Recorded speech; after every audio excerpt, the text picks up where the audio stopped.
Hello everyone, complex analysis, next video of complex analysis. और इस video में हम बात करना चाहते हैं साइन जेड। साइन जेड की बात हमने पहले भी की थी, बट मेरा टॉपिक चल रहा था one one function, test on one one function या decision on the one one function, how to check F Z is one one in the complex analysis. और मैंने इसमें हेल्प ली थी पीरियोडिसिटी की, पीरियोडिक फंक्शन है तो उसका पीरियड क्या होता है उसकी मैंने हेल्प ली थी, और कुछ एक मैंने रिजल्ट को कनेक्ट करने की कोशिश की थी, पीरियोडिसिटीज को वन वन से उसके पीरियड के थ्रू कनेक्ट करने की कोशिश की थी। ठीक है, E to the power Z last video में, E to the power minus iota Z, E to the power minus Z और E to the power iota Z, ये चार फंक्शन, और जनरलाइज किया था E to the power C Z और E to the power minus या iota C Z. ये कब आपके वन वन होने वाले हैं ये सब मैं लास्ट वीडियो में डिस्कस कर चुका हूँ, ये सब कुछ बता चुका हूँ लास्ट वीडियोज में। ठीक है, तो एक्चुअली साइन जेड को डिस्कस करना चाहते हैं कि रियल में कॉम्प्लेक्स में साइन जेड कब कब वन वन हो गया और क्या इस पे कंडीशन होने वाली है। हम जानते तो हैं कि ये पीरियोडिक होता है और पीरियड 2 पाई होता है, इसका पीरियड क्या होता है 2 पाई होता है। तो कॉम्प्लेक्स में कैसे चेक करेंगे वन वन होता है या नहीं होता है। ठीक है, और जबकि हम जानते हैं क्या कि साइन एक्स ना f x equal to sine x real में आपका वन वन नहीं होता, वो पीरियोडिक होता है, बट उसे बाउंड करके वन वन बना लेते हैं, डोमेन को छोटा करके हम उसे वन वन बना लेते हैं। ऐसा ही कुछ यहाँ पे करने की कोशिश करेंगे। तो ठीक है, तो सबसे पहले f x equal to sine x real में आ जाते हैं, थोड़ा सा साइन एक्स अगर मैं लेके आऊं तो आई थिंक ग्राफ ऐसा ही होता है, सबको पता है ये इसका ग्राफ होता है भाई, चलता रहता है। ठीक है, और वन वन अगर इसे बनाना चाहते हो तो क्या करते हैं, या तो एक काम करते हैं माइनस पाई बाय 2 से लेके पाई बाय 2 तक रख लेते हैं, और ये जो आएगा, ये जो इंटरवल आएगा कहाँ से, यहाँ से लेके यहाँ तक का, इसमें क्या होता है ये वन वन होता है, इसमें मैक्सिमम वैल्यू क्या देता है ये 1 देता है, और यहाँ पे मिनिमम वैल्यू क्या देता है माइनस का 1 देता है। ये f x equal to sine x का ग्राफ होता है भाई, गेटिंग माय पॉइंट। चलिए, या ऐसा कर सकते हैं पाई बाय 2 से लेके 3 पाई बाय 2 तक भी कर लेते हैं, मतलब ये वाला इंटरवल भी लेके चल सकते हैं, या 3 पाई बाय 2 से लेके 5 पाई बाय 2 तक भी इसे लेके चल सकते हैं।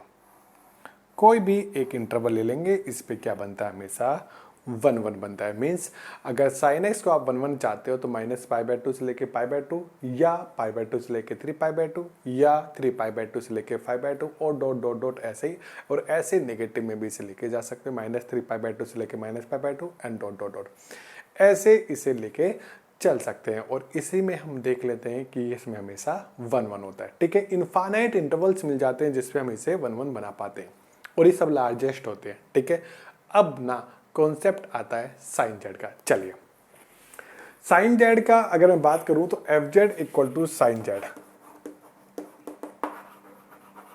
Actually sine of x plus का आइटा वाई। दो चीजें मैं डिस्कस करना चाहता हूं, क्या कि अगर मैंने इफ y इक्वल टू मैंने यहां पे 0 लिया तो एफ जेड आपका सिंपली साइन एक्स बन जाएगा, और ये वन वन कब होता है, is one one if and only if, या if x belongs to simply 2n-1 pi by 2 से लेके 2n+1 पाई बाय 2 तक देख लेंगे कैलकुलेट करके, और n बिलोंग करता है आपका इंटीजर से। इसे लिख पाऊंगा पाई बाय 2 से लेके 3 पाई बाय 2। अगर मैंने n की वैल्यू मान लेते, मैंने 0 ली तो माइनस पाई बाय 2, और 0 ली तो ये पाई बाय 2। ठीक है, माइनस पाई बाय 2 से पाई बाय 2। अगर n की वैल्यू मैंने 1 ली तो ये क्या होगा पाई बाय 2, और ये हो जाए 3 पाई 2। हाँ ठीक चल रहा है। तो इस इंटरवल में हमेशा क्या होता है वन वन होता है। तो F x equal to sine X या F Z equal to sine Z on X axis, ये किस पे आ गया ऑन एक्स एक्सिस आ गया, इस पे वन वन कब होगा जब ये ऐसा होने वाला है। ठीक है, चलिए ऑन वाई एक्सिस मतलब if x equal to 0, if x equal to 0 means fz will be sin of iota y। Clear ना? आइटा बाहर लिख लेते हैं, आइटा बाहर आ जाएगा और साइन ऑफ हाइपरबोलिक y बन जाएगा। चलिए साइन ऑफ हाइपरबोलिक y को छोड़ देते हैं, आइटा का छोड़ देते हैं और साइन हाइपरबोलिक t की बात करते हैं। ये देखना एफ टी, अगर मेरे पास g of t hyperbolic t है, मान लेते हैं साइन हाइपरबोलिक t है मान लेते हैं, तो साइन हाइपरबोलिक t का ग्राफ कुछ ऐसा ही बनता है, शायद कुछ ऐसा ही बनता है ना? ऐसा ही बनता है ना? साइन हाइपरबोलिक t का ग्राफ कुछ ऐसा ही बनता है, ठीक है?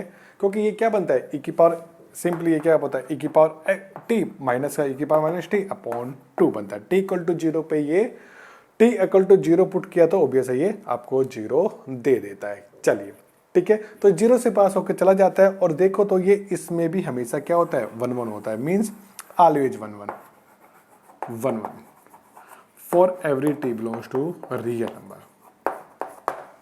तो एफ टी या जी टी इक्वल टू, अगर जी टी इक्वल टू मैंने साइन हाइपरबोलिक टी लिया, ये e की पावर टी माइनस का e की पावर माइनस टी बाई 2 बना, ये हमेशा 1 1 होता है whenever t belongs to real number. Hyperbolic function, sine hyperbolic function हमेशा पूरे रियल लाइन पे 1 1 बोलता है। Getting a point? कोई दिक्कत नहीं है। अब मैं इन दोनों को कंबाइन करना चाहता हूँ। अब ध्यान से सुनेंगे क्या करना चाहते हैं,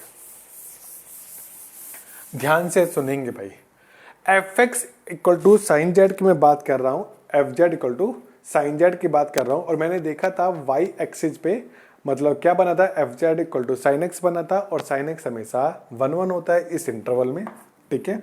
और ये हमेशा 1 1 होता है वाई एक्सिस पे, ठीक है? वाई एक्सिस पे हमेशा 1 1 है, और इस पे 1 1 कब होगा, जब एक्स की वैल्यू इसमें होगी। और हम जानते हैं कि इसका पीरियड, हम जानते हैं इसका पीरियड क्या होता है, 2 पाई होता है। रियल एक्सिस पे पीरियड है, और रियल एक्सिस पे पीरियड है, इसका मतलब क्या है, इसका मतलब ये है कि इसे हम वाई एक्सिस पे और चेक कर लेते हैं कि 1 1 है या नहीं है। हमने चेक कर लिया 1 1 है, तो एक काम करते हैं ना, पीरियोडिसिटी केवल और केवल इसे एक्स एक्सिस पे दे रहा था, तो इसे एक्स एक्सिस पे बाउंड कर लेते हैं, समझे? इसे एक्स एक्सिस पे हम बाउंड कर लेते हैं, और जैसे रियल में था सेम टू सेम उसी वे में मैंने यहाँ पे बाउंड कर लिया।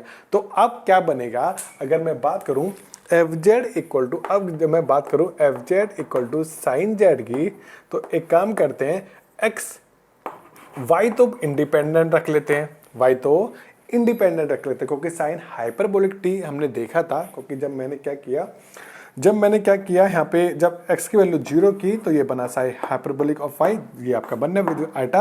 और ये हमेशा, जैसे ये मैं जानता हूँ नया function simply in terms of t ले लिया, ये हमेशा क्या बनता है, 1 1 बनता है on this r, on r हमेशा क्या बनता है, ये 1 1 बनता है। तो सिमिलरली ना साइन हाइपरबोलिक y भी क्या बनेगा, पूरे के पूरे y पे क्या बनने वाला है, 1 1 बनने वाला है। अब इन दोनों को कंबाइंड कर लेते हैं, इन दोनों को कंबाइंड कर लेते हैं, और कंबाइंड करेंगे तो D बनेगा क्या, रीजन देख लेते हैं।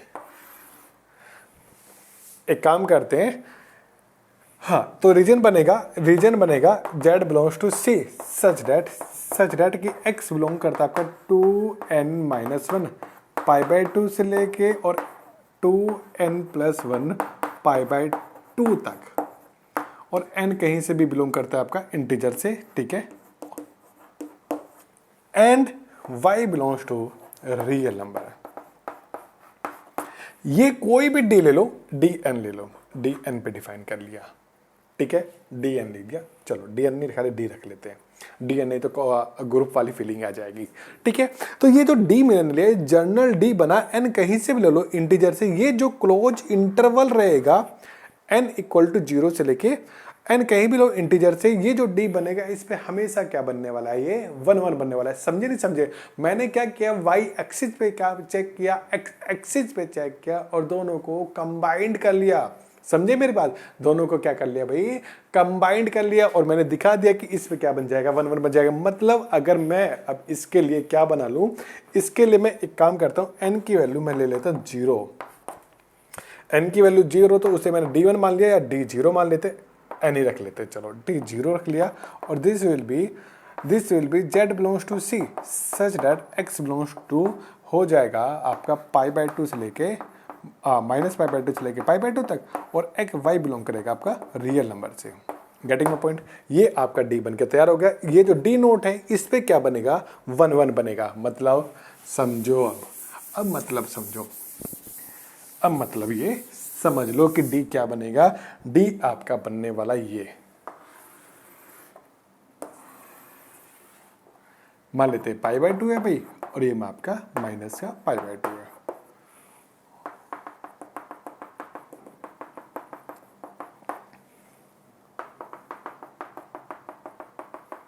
साइन एक्स की 1/1 आप पढ़ के आए हो, उसी को बस यूज किया है, क्योंकि ये क्लोज इंटरवल है। -π/2 और π/2 दोनों के दोनों क्लोज इंटरवल है, क्योंकि जब e की पावर x में लिया था, एक साइड ओपन एक साइड क्लोज लिया था, वो कि e की पावर x का मुझे पता था, e की पावर z का पता था, वो रिपीटेशन करना स्टार्ट कर रहा था, इसलिए मैंने एक साइड ओपन एक साइड क्लोज लिया था। बट यहाँ पे दोनों के दोनों क्लोज्ड ही होते, और जस्ट बिकॉज ऑफ कि मैं चाहता हूं कि लार्जेस्ट बने, मैं पूरे कॉन्सेप्ट में चाहता हूं कि लार्जेस्ट बने। लार्जेस्ट का मेरा अपना रीजन है, क्योंकि लार्जेस्ट निकाल लेंगे तो उसके हर एक सबसेट पे क्या बनेगा? वो 1 1 बनेगा, ठीक है ना। तो इसलिए लार्जेस्ट सेट बना के छोड़ देते हैं कि मींस उसमें अगर एक भी पॉइंट इंक्लूड किया, कॉम्प्लेक्स नंबर इंक्लूड किया, तो 1 1 वो नहीं बचेगा, समझे ना। तो मैंने ये, अब मैं इसे क्लोज कर रहा हूं, तो मैंने इसे पूरा का पूरा डार्क कर लिया भाई। समझ रहे हो? समझ रहे हो ना? समझ गए। चलिए, इतना ही है। ये गलती से चला गया इधर, कोई बात नहीं। ये आपका π/2 बन गया, ये आपका डी नोट बना। This D naught is the largest set on which fz equal to sin z is 1 1 on complete strip. Means अगर डी नोट पे आपने एक भी कॉम्प्लेक्स नंबर इंक्लूड किया तो फिर ये 1 1 नहीं बचेगा, वैल्यू रिपीट करना स्टार्ट कर जाएगा। हमने पता था साइन जेड पूरा कॉम्प्लेक्स अटेंड करता है, और इसी की पूरी कॉम्प्लेक्स वैल्यू आ जाती है, समझ रहे हो? इसी की पूरी कॉम्प्लेक्स वैल्यू आ जाती है। इस वर्ड का जो यूज है, इस सेंटेंस का यूज है, मैं अपना ऑन टू नेंस में यूज करूंगा। साइन जेड का ऑन टू नेंस में मीन्स ये जो डिनोट है, इसी डिनोट की इमेज क्या बन जाएगी? पूरी की पूरी सी बन जाएगी। मतलब एफ ऑफ डिनोट जो बनेगा वो पूरा सी बनेगा। एफ ऑफ जो डिनोट बनेगा वो पूरा सी बनने वाला। और ऐसे ही आप मान लेते हैं मैंने D2 लिया, D2 के लिए n की वैल्यू क्या पुट कर ली? मैंने 2 पुट कर ली। 2 पुट करने के लिए तो क्या आएगा भैया? 2 पुट करें तो क्या आएगा? 4 3π/2। मतलब ये x belongs to real number आएगा, z belongs to c, such that x belongs to आपका आएगा 3π/2 से लेके 5π/2, और y बिलोंग्स टू आपका रियल नंबर है। ये जो D2 आएगा ये 5/2 है, मान लेते 3π/2 है, चलो, और ये 5/2 है, चलो। और ये जो डिस्क बनेगी इसे मैंने मान लिया क्या? D2। ये जो D2 आएगा इस पे भी क्या होगा? ये लार्जेस्ट सेट होगा आपका, जिस पे फंक्शन क्या रहेगा?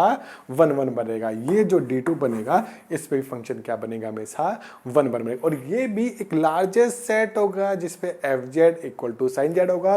और मैं अगर बता दूं D2 की वैल्यू बताऊं तो पूरी सही आने वाली है under fz equal to sine Z. इसका मैं ऑन टू नेस के लिए यूज करूंगा। टिफर वाले NBHM वाले इस पे बड़ा काम करते हैं बेचारे, बड़ा मजा आता है साइन जेड और कोस जेड की वो 1 1 ऑन टू नेस चेक करवाने के लिए। बाउंडेडनेस, पीरियोडिसिटी और वो पूरा रेंज फाइंड करने में उनमें बड़ा मजा आता है, इसलिए वो बड़ा काम करते हैं। साइन जेड हो, साइन कोस जेड हो, या साइन हाइपरबोलिक जेड हो, या कोस हाइपरबोलिक, इन सब पे वो बड़ा काम करते हैं। अगर NBHM देखोगे ना, सच में बड़ा काम करते हैं कॉम्प्लेक्स को लेके। So this is a general जिस पे वो 1 1 होता है, और ये स्टेप कहीं भी जा सकती है, बट आपको ऐसी लेनी है कि वो ऐसा हो कि पूरा का पूरा एक -π/2 से π/2 जैसे साइन एक्स का रहा है उसे पूरे हिसाब से में लेके चलना पड़ेगा, और उसकी जो इमेज आएगी पूरी की पूरी सी आपको दिखने वाली है, ठीक है। तो ये रहा आपका sine Z. Sine hyperbolic Z को सुन लेना।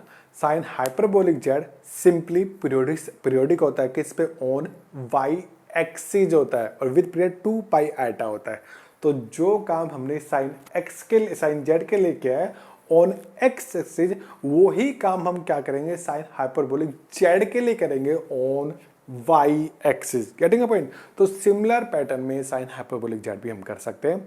और बात रही कोस जेड की, कोस जेड के लिए थोड़ी सी मेहनत ज़्यादा करनी पड़ेगी और आपको देखना पड़ेगा कि कोस जेड को जब आपको 1 बनाना है, को कोस हाइपरबोलिक एक्स का ग्राफ कुछ ऐसे बनता है, कोस हाइपरबोलिक टी का ग्राफ कुछ ऐसे बनता है, तो उसे आपको एक्स एक्सिस में भी 1 बनाना पड़ेगा और वाई एक्सिस में भी 1 ये ट्रिवियली 1 था तो इस पर काम चल गया।